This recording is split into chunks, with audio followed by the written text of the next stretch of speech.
국가생명윤리정책원의 백수진입니다. 주요한 서비스 개요와 저희 인증제의 내용을 말씀드리겠습니다. 먼저 유전자 검사 관련한 증대, 유전체 시장이 점점 성장하고 있다라는 이야기들을 많이 합니다. 그리고 실제로 시장이 급증하고 분석 기술이나 분석된 정보를 저장하는 기술, 그리고 그걸 다시 컴퓨팅을 통해서 재분석하는 다양한 관련 기술들이 발전을 하면서 전장 유전체 분석 연구와 관련한 시장이 점점 급속도로 커져가고 있습니다. 이는 정밀 의료라고 하는 커다란 어떤 의료의 새로운 방향 제시와 관련한 다양한 빅데이터 요구와도 만나서 그 시장이 지속적으로 커져가고 있고, 의료와 달리 또 한편에서는 의료의 주변부라고 시작할 수 있겠죠. 주변부에서 다양한 DTC 검사 서비스에 대한 요구가 있습니다. 그러나 이 투입 자본 전체가 유전자 검사 시장을 의미하는 것은 아닙니다.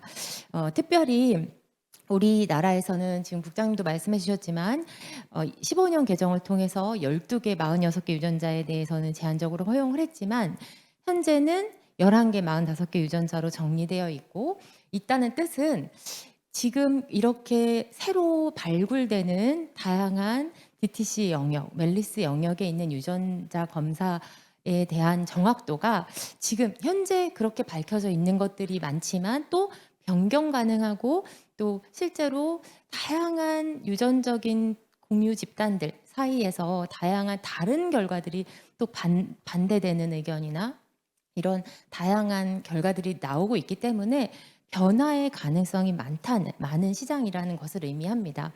근데 제가 왜 유전차 시장이 유전자 검사 시장을 의미하는 것은 아니다라고 말씀드리냐면, 생명윤리법에 따라서 유전자 검사는 인체 유래물로부터 유전 정보를 얻는 행위로서, 행위는 맞죠. 인체 유래물을 통해서, 동물 검체는 아닙니다. 인체 유래물을 통해서 그 개인, 검체의 주체인 개인의 유전 정보를 얻는 행위는 동일하지만 그 목적이 개인의 식별이나 질병의 예방이나 진단이나 치료 등을 위해서 하는 검사, 즉 행위의 의도, 목적을 규율합니다. 그래서 유전자 검사를 이렇게 개인의 식별을 위한 유전자 검사, 본인 확인이나 친자 확인이나 이런 생물학적 검증을 위해서 시행되는 것 외에는 질병의 예방, 진단 및 치료 등이라고 해서 그동안 이 법이 제정된 이후에 의료기관 중심으로 의료기관의 의뢰를 통해서 또는 의료기관에서 직접 유전자 검사기관으로 신고해서 해당 서비스를 제공하는 방식으로 운영이 되어 왔습니다. 그런데 즉 개인의 식별이나 질병의 예방, 진단, 치료 등을 위해서 하는 검사가 아니라 그런 연구를 위해서 한다면 동일한 인체 유래물로부터 유전 정보를 분석하는 행위라고 해도 인체 유래물 연구에 해당한다고 할 수 있습니다. 즉 유전자 검사는 동일한 행위에 대한 책임, 즉 행위로 이루어진 유전자 검사 결과에 대해서 식별 가능해야 하고, 질병의 예방이나 진단, 치료 등을 위해서 유효한 검사여야 한다는 거죠. 그래서 의료기관 중심으로 했을 때는 임상적으로 유효성, 분석적 타당성 등이 검증된 검사들이 시행되어 왔습니다. 근데 앞에서 말씀드렸던 이런 시장들이 커지면서 점점 유효성을 가지는 검사들이 늘어나고 있는 것이 현재의 사실이기도 합니다. 그러나 검증에 관한 체계화된 루트가 있는 것이 아니기 때문에 해당 학문 분야에서도 지속적으로 이런 체계화시키고 검증하는 방법 등을 다양한 연구를 통해서 시행을 하고 있습니다. 어쨌든 유전자 검사는 생명윤리법에 따라서 이렇게 정의되어 있고, 이에 따라서 누구든지 유전자 검사를 할 때 과학적으로 증명이 불확실하거나 검사 대상자를 오도할 수 있는 우려가 있는 그런 신체 외관이나 성격에 대한 유전자 검사, 또는 그 밖의 국가생명윤리심의위원회 심의를 거쳐서 대통령령으로 정하는 다양한 호기심, 그런 유형들이 있죠. 치매와 관련한 그런 검사들에 대해서는 해서는 안 된다라고 규정을 하고 있습니다. 그리고 일반적인 질병의 예방, 진단, 치료 등에 관한 검사는 의료기관의 의뢰를 받아서 수행할 수 있도록 하고 있고, 일부 아직 의료적으로 유효성, 임상적 유효성이 검증되진 않았지만 질병의 예방을 위해서 일부 의미가 있을 수 있는 유전자 검사에 대해서는 복지부 장관이 필요하다고 인정하는 경우에 대해서 별도로 시행할 수 있도록 마련하였습니다. 바로 이 50조 3항이 개정이 되면서 DTC에 관련된 유전자 검사가 가능해진 환경이 되었습니다. 그래서 이에 따라 유전자 검사를 시행하고 있고요. 그리고 이렇게 50조 3항 2호에 따른 검사를 하려면 그런 50조 3항 2호에 따른 검사를 소비자 대상 직접 유전자 검사라고 한다라고 했고, 오늘은 제가 이제 DTC 검사라고 할 텐데요.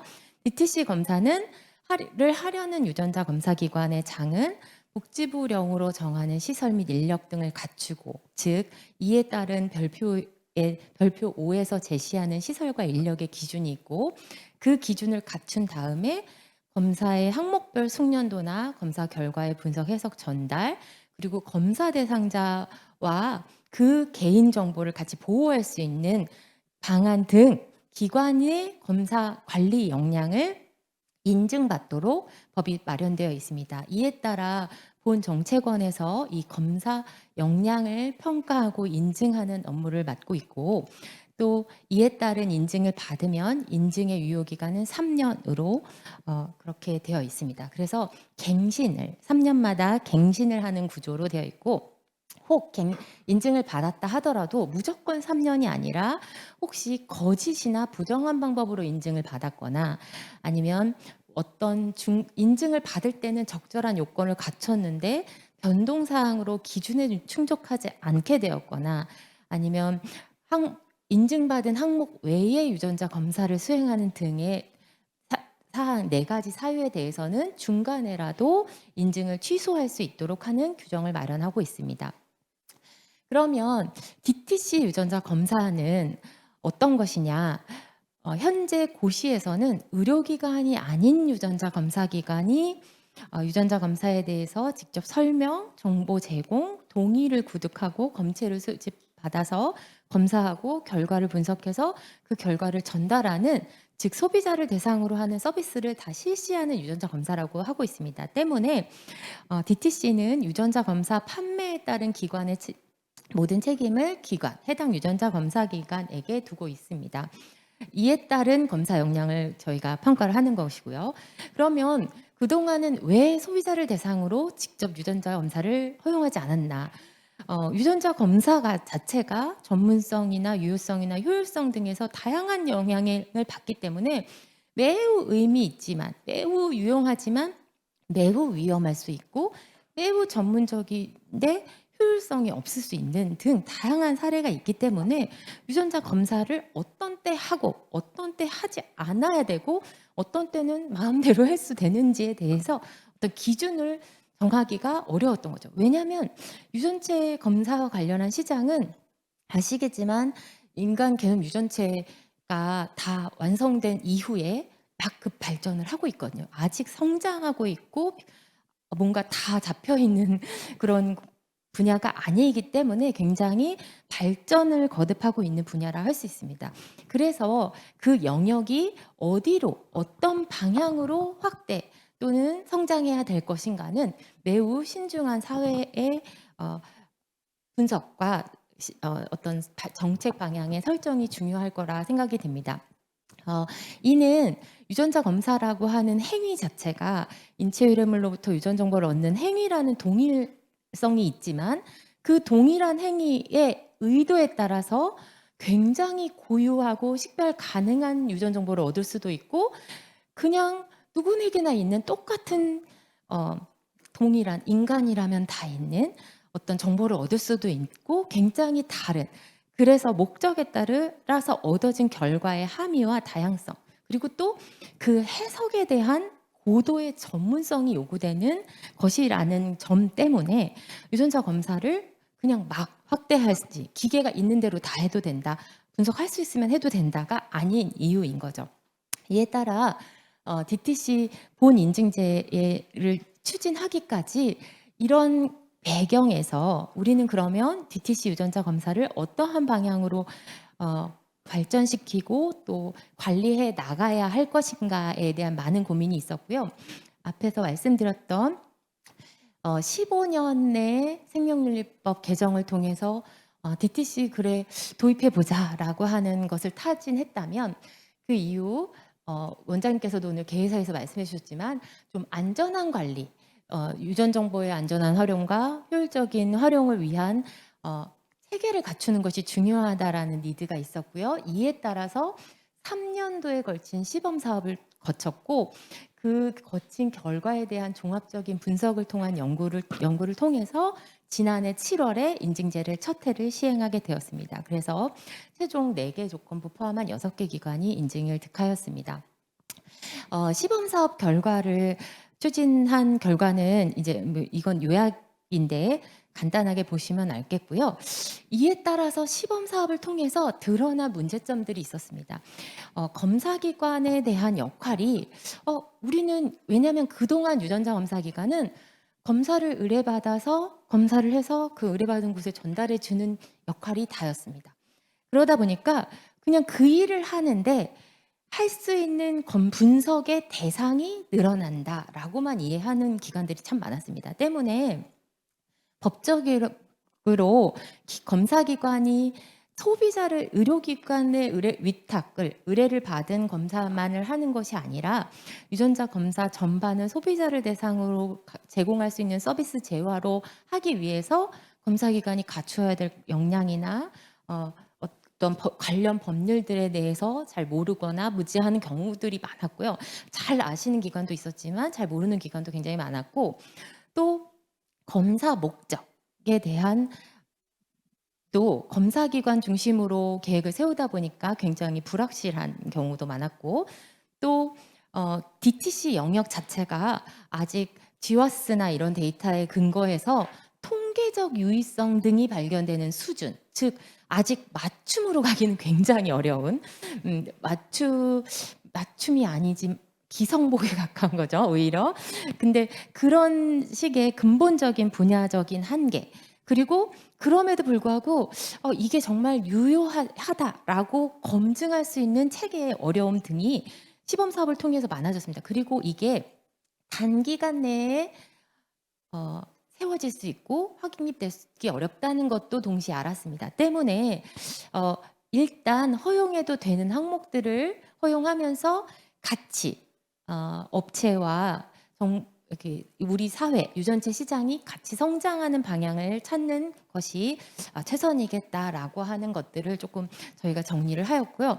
이에 따라서 인증 제도에서는 시범 사업에서 드러난 문제들이 다시 문제가 되지 않도록 하는 방향, 적어도 개선은 아직 당장 못하더라도 문제가 되지 않도록 하는 것들을 조금 고려해야겠고 또 국가위원회에서 말하는 검사에 대한 질 관리가 가능한 방안이 잘 마련이 되어야 되겠고 또 산업계에서 요구하는 항목의 확대 가능성도 그래서 항목의 확대를 통해서 시장이 성장할 수 있는 가능성도 열어두어야 하겠고 그럼에도 불구하고 그 안에서 소비자를 보호할 수 있는 환경을 조성해야겠다라는 것들이 이제 도출이 되었습니다. 그래서 이를 이용하여 인증 제도를 마련하였고요. 그래서 마련된 제도의 방향은 의학 유전자 검사와 구분한 웰리스 검사에 한정한다입니다. 때문에 의학 유전자 검사로 사용했던 유전자들은 웰리스에서는 사용할 수 없습니다. 항목명을 바꿔서 유전자는 똑같이 가지고 들어오면 되겠지? 안 됩니다. 이거는 우회이기 때문에 유전자를 이미 의학에서 활용하고 있는 유전자는 아닌 새로운 웰리스 유전자로서 검증된 유전자들을 사용해서 검사를 하시고 그리고 DTC 유전자 검사 서비스와 관련한 검사기관의 역량을 좀 표준하기 위한 적어도 소비자를 대상으로 유전자 검사라는 서비스를 제공하려면 검사기관은 이런 최소한의 이런 요건은 갖춰야 돼라고 하는 역량을 표준하기 위해서 저희가 그런 기준들을 마련했고 이에 따라서 궁극적으로는 소비자를 보호할 수 있는 적절한 환경 그리고 이 제도의 운영이 제도적으로 투명하게 관리될 수 있도록 하는 것들이 이 제도 수립의 방향이라고 할 수 있습니다. 이에 따라 DTC 유전자 검사 서비스의 개요인데요. 인제 아까 정의됐던 것처럼 의료기관을 방문하지 않고 소비자가 직접 유전자 검사를 신청할 수 있는 것이기 때문에 신청할 수 있도록, 즉 소비자가 선택할 수 있도록 상품을 유전자 검사 기관에서는 기획하고 개발하셔서 판매하실 수 있습니다. 그래서 이 판매와 관련한 기획 수립을 하셔야 검사 기관은 하겠고요. 뭐 개인식별을 위한 유전자 검사나 질병 이런 검사와는 구분이 된다라고는 말씀드렸고, 그래서 질병과의 직접적인 유의미한 연관성은 낮을 수 있지만 그동안 이제 보고된 연구 결과를 바탕으로 그래도 통계적으로 이 정도의 유의성은 있다라고 하는 항목들을 발굴해서, 특히 영양이나 생활 습관, 신체적 특징에 따라서 이런 걸 주의할 때 이런 유형을 가진 사람들이 이런 영양이나 이런 생활 습관, 이런 신체적 특징을 가지고 있을 때는 궁극적으로 이런 질병으로 이어지는 걸 막을 수 있어라고 하는 어떤 목적을 가질 수 있는 그 검사 항목들을 발굴하실 수 있고요. 이를 위해서 검사기관은 그거에 대한 과학적 근거를 마련하셔서 이제 DTC 유전자 검사 서비스로 개발을 하실 수 있습니다. 먼저 검사기관의 관리에서의 중요한 원칙들이 몇 가지 있습니다. 첫 번째는 저희가 용어입니다. 용어를 정의하고자 합니다. 검사 대상물과 인체 유래물, 뭐 이렇게 다양한 검체를 그렇게 부르죠. 실제로 임상적 성능 시험을 하는 기관들이 있으실 거예요. 임상적 성능 시험에서 검체라는 표현을 쓰고 다 똑같은 분석의 대상 물질인데 어떤 때는 어떻게 사용하나라고 생각하실 수 있을 텐데요. 저희는 인체 유래물이라고 하는 객관화된 물질 중에서 유전자 검사의 대상이 되는 검사 대상 물질을, 인체 유래물이죠. 동물 검체 이런 것들을 포함하는 게 검체라는 용어이라면, 저희는 인체 유래물 중에서 유전자 검사의 대상이 되는 물질을 검사 대상물이라고 하는데, 최근에 이게 검체라고 하는 것에서 핵산을 추출해서 할 뿐만 아니라 홀지놈과 같은 데이터는 그냥 데이터상 검체가 추가 채취 필요 없이 추가 재분석이 가능해지죠. 가지고 있다면. 그렇기 때문에 지아스 데이터 같은 경우는 그게 다시 재검사, 유전자 검사가 가능해지죠. 또 다른 목적에. 그럴 때는 검사 대상물 안에 포함된다라고 보시면 될 것 같습니다. 즉 예전에는 검체, 인체 유래물만 검사 대상물이었다면 지금은 2차 분석이 가능한 지아스 홈 데이터도 검사 대상물의 개념이 될 수 있다라는 것이고요.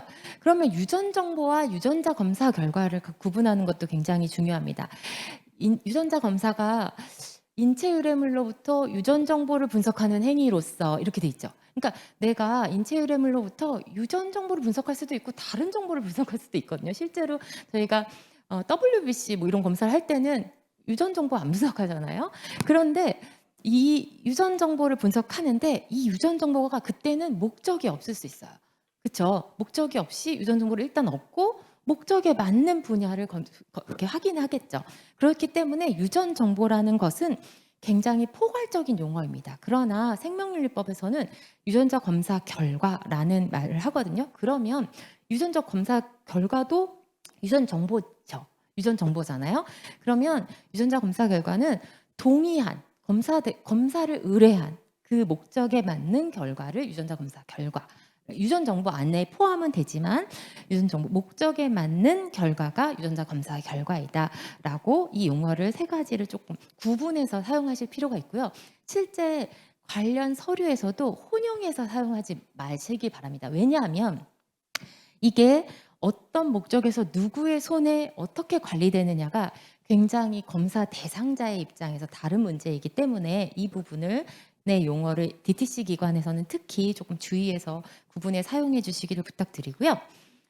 그래서 이런 DTC 유전자 검사를 서비스하고 또 소비자에게 광고할 때는 이 인증을 받은 유전자 검사 기관이라면 이 해당 검사 기관에서 제공하는 DTC 유전자 검사 서비스에 대해서 소비자에게 제공하는 모든 정보를 생성 및 관리해야 되고, 또 그에 따른 해당 정보를 이용한 표시나 광고는 표시 광고의 공정화에 관한 법률 등을 준수해야 될 의무가 있다. 왜냐하면 재화이거든요. 이게 공동된 물건이기 때문에 그런 거래상에서 위법성이 없도록 그런 그 재화를 제공하는 제공자의 의무를 다하셔야 됩니다. 그리고 소비자에게 제공되는 정보에 대해서 이런 사항들을 유의하실 필요가 있습니다. 자세한 사항들은 나중에 자료나 또 이 이후의 평가 기준 등에 대해서도 또 어, 들으실 수 있을 것 같습니다. 그리고 또 하나의 판매에서 중요한 원칙은 이 모든 인증받은 유전자 검사 기관만 이런 업무를 수행한다는 거죠. 원래 그냥 신고받은 유전자 검사 기관은 앞에서 말씀드렸듯이 개인 식별, 신자 확인이나 본인 신분 확인 이런 식별이 아닌 유전자 검사 기관은 다 의료기관의 의뢰받은 목적의 검사를 제공하는 기관들이었습니다. 그런데 DTC 서비스를 위해서는 단순히 의뢰받은 검사를 하고 결과를 제공하는 것 이상 소비자에게 제공되는 정보의 생성부터 어떤 정보를 소비자에게 주고 판매하도록 하기 위해서 어떤 서류를 받고 그 어떤 프로세스를 거쳐서 결과를 전달할 것인가에 대한 시행의 주체가 유전자 검사 기관이어야 하고, 이것을 다른 기관과 일부 어떤 프로세스를 협력할지라도 유전자 검사 기관에게 사실 법적인 책임이 있다라고 하는 것이 중요한 요소라고 할 수 있습니다. 위탁은 가능하지만 그 내용은 평가 시 중요한 요소가 될 수 있습니다. 그러면 검사 기관에 대해 검사 역량을 평가하는 요소는 먼저 유전자 검사 기관, 시설 및 장비 등에 대한 운영 체계의 적절성이 있습니다. 그리고 이렇게 항목들이 있는데 이거는 그 다음 시간에 평가 기준을 자세히 설명할 거기 때문에 눈으로 보시면 될 것 같고요. 이 영역을 저희는 세 가지의 평가 영역과 10개의 범주, 그리고 각 70개의 세부 기준으로 마련을 하였습니다. 큰 틀의 영역은 먼저 검사 기관 자체입니다. 기관이 서비스를 제공하기 위해서 갖춘 조직과 그 조직에 따른 운영의 체계를 보는 게 중요하겠고요. 가장 중요한 검사실 환경을 보는 것이 또 중요합니다. 그리고 거기에서 사람이 일을 하죠. 그래서 인력 관리, 요 세 가지가 기관 및 조직 관리에서 중요한 역량을 차지한다라고 하는 평가 1 영역이고요. 두 번째는 실제 검사를 수행하는 검사와 관리, 프로세스와 관련한 관리로서 처음에 광고를 위한 정보를 제공하기 위해서 생성하고 전달하고 그 정보를 관리하는 그런 프로세스, 그리고 실제 소비자가 설명을 듣고 동의서를 작성하는 프로세스와 관련한 관리, 그리고 동의받은 범위 내에서 검사를 수행하는 검사 관리, 그리고 이 검사가 잘 되고 있는지 정도 관리를 하시잖아요, 기관에서. 그런 검사법을 스스로 질 관리하는지에 대한 질 관리 스스로의 관리 역량까지 보는 검사 프로세스에 대한 관리가 있고요. 마지막으로 조금 낯서실 거예요. 검사기관에서는 소비자를 대상으로 하기 때문에 결과 전달 및 사후 관리의 영역을 또 확인합니다. 그래서 결과지를 소비자에게 제공하기 때문에 결과의 기록 및 관리는 여러분들이 이미 하시는 일이지만 그 결과를 전달할 때 어떻게 하느냐, 결과지 전달에 대한 관리를 추가했고, 마지막으로 혹시 소비자가 검사 후 지금은 유전자 검사 변경이나 철회하겠습니다라고 하더라도 내가 유전자 검사 기관이 직접 동의를 받지 않은 경우가 대부분이기 때문에 이런 소비자에 대한 관리 영역이 없으셨겠지만 이제 소비자에 대한 민원의 발생이 있거든요. 실제로 저희가 DTC 인증제를 시행한다라는 것들을 아시고 홈페이지에 소비자 제보란을 이용해서 소비자들이 이런 게 있습니다라고 하면서 제보를 주시고 있어요. 그러니까 기관의 입장에서도 내가 판매된 상품에 대한 사후 관리의 영역이 이제 중요해졌겠죠. 그래서 이렇게 세 가지 영역으로 각각 적절한 운영 체계와 인프라가 있는가, 그에 따라서 과학적인 근거에 따라서 검사를 관리하는가, 그게 전반적으로 소비자를 보호할 수 있는가 영역에서 평가를 합니다. 이에 따른 프로세스는 먼저 검사기관이 검사 역량 인증 신청을 위한 관련 서류들을 제출합니다. 제출 방식은 저희 오늘 이미 안내돼서 해당 홈페이지를 확인하신 분들이 많을 텐데 홈페이지 가입 후 기관이 가입합니다. 개인 가입이 아니고 해당 기관 대표자의 대표 담당자로서 기관을 가입한 후에 시스템을 통해서 제출하실 수 있고요. 먼저 제출된 서류에 대해서 37개의 세부 평가 기준을 먼저 확인하고 서류 평가 결과에 대해서 이제 작성 보완 제출을 합니다. 서류 평가 결과에 대해서 보완 제출이 기회가 없기 때문에 기관은 잘 준비하셔서 해주시기를 바라고요. 다만 저희가 접수 전에 잘못 냈어요. 내지는 저희가 요거는 너무나 중요한 서류인데 빠졌어요. 서류 평가 가면 바로 확인이 되는 것들에 대해서는 한번 저희가 수정의 기회를 드립니다. 그러니까 그때 잘 보완하셔서 서류 평가 결과 통보를 받은 이후에 보완 답변이 없기 때문에 그다음엔 7월로 가셔야 되거든요. 그래서 이 사항을 잘 준비하시기 바라고요. 이렇게 서류 평가 기관 통과한 기관을 대상으로만 현장 평가가 수행이 됩니다. 그래서 현장 평가 기준은 50개의 기준이고 이에 따라서 현장에서 확인하거나 인터뷰, 담당자 인터뷰 등을 통해서 평가를 합니다. 그리고 동시에 인증기관이 신청을 할 때 우리 기관의 역량은 이런 앞에서 말씀드렸던 3가지 영역에 대한 여러 가지 자료를 제출하고 동시에 우리는 이런 서비스를 하고 싶습니다라고 항목을 발굴해서 제출하시거든요. 그래서 항목 평가를 동시에 시행합니다. 이거는 서류 평가 결과를 통보를 받을 때 적어도 현장 평가를 가기 전까지는 통보를 받으실 수 있을 예정이고요.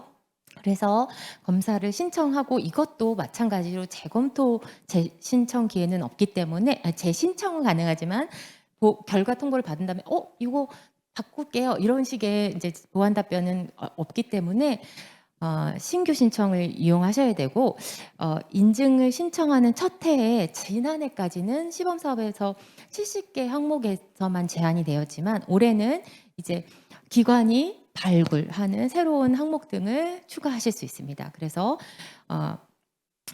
다만 기허용 항목에 대해서는 저희도 이제 데이터가 있거든요. 그래서 확인이나 절차 같은 것들이 어렵지만 새로운 항목을 정의해서 관련해서 제출했을 때는 저희 프로세스상 전문가 외부인 2명 이상의 자문을 받을 수 있고 또 항목검토위원회나 인증심사위원회 심의 등을 원칙으로 하기 때문에 프로세스가 조금 늦어져서 일부 항목들에 대한 통보가 늦어질 수 있다는 점을 고려하실 수 있겠습니다.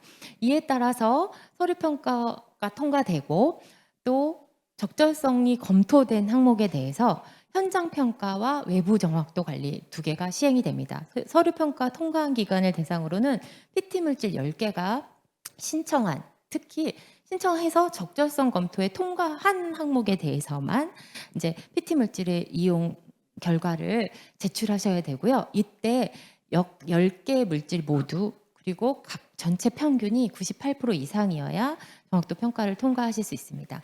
이 2가지 현장 평가와 외부 정도 관리 평가, 정확도 평가 결과를 합하여서 종합 심사를 거쳐 인증 여부가 결정이 됩니다. 그다음에 인증을 받은 기관에게도 인증 범위 내에서 잘 적절하게 운영이 되고 있는지에 대해서 1년에 한 번씩 실태 평가를 합니다. 실태 평가도 적절성 검토와 그 외부 정도 관리 평가들이 있는데 여기서 변경 인증 항목을 내가 변경 추가하겠다 또는 삭제하겠다 변경하겠다라고 하는 것들이 가능해집니다. 그리고 실태 평가 항목도 있는데 이거는 이따가 다음 시간에 설명을 드릴 거고요. 저희는 지금 아직은 TF입니다. 저희 안에 DTC 인증 관리를 위한 정식 조직이 마련되지는 않았기 때문에 검사 역량 인증 처리 기관으로 지정받은 저희 기관 내에 생명윤리센터 정책연구부 산하에 DTC 인증 관리 TF를 통해서 현재 인증 프로세스를 운영하고 있고요. 이에 따라서 인증심사위원회에서 각 사항들을 심의하여 최종 인증 여부를 결정하는 등의 업무를 수행합니다. 이를 통해서 DTC 인증제가 기관들이 바라시는 항목들에 대해서도 같이 확장이 되고 또 동시에 안전한 유전 정보의 활용이 가능한 환경들이 잘 조성되어서 시장이 발전할 수 있었으면 좋겠습니다. 이상으로 첫 시간을 마치도록 하겠습니다. 감사합니다.